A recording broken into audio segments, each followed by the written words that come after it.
बिस्मिल्लाहिर्रहमानिर्रहीम। अस्सलाम वालेकुम व्यूअर, मैं हूं शहबाज और आप देख रहे हैं मेरा यूट्यूब चैनल।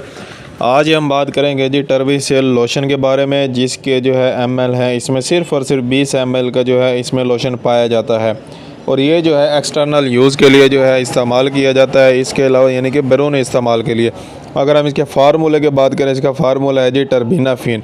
टर्बिनाफिन इसका फार्मूला है और ये इस्तेमाल किया जाता है एंटी फंगल। अगर आपको फंगस है, जैसे कि आपने थंबनेल पर देखा ही होगा कि फंगस के मैंने जो है निशान कुछ पिक्चर लगाई हैं, ये उस चीज़ को जो है ख़त्म करता है। इसके अलावा अगर हमारे नाखूनों में या जल्द के किसी भी हिस्से पर जो है फंगस है यानी कि रेडिश है, लाल कलर के जो है धब्बे बने हुए हैं, तो आप जो है ये लोशन इस्तेमाल कर सकते हैं।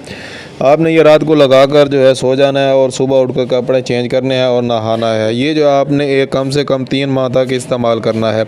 इसके अलावा व्यूअर ये जो है, अगर आपको कोई भी बात समझ नहीं आ रही तो हमें कमेंट लाजमी करें। मिलते हैं अगली वीडियो में। अगर आपको कोई भी बात समझ नहीं आई तो हमें कमेंट लाजमी करें। अल्लाह हाफिज़।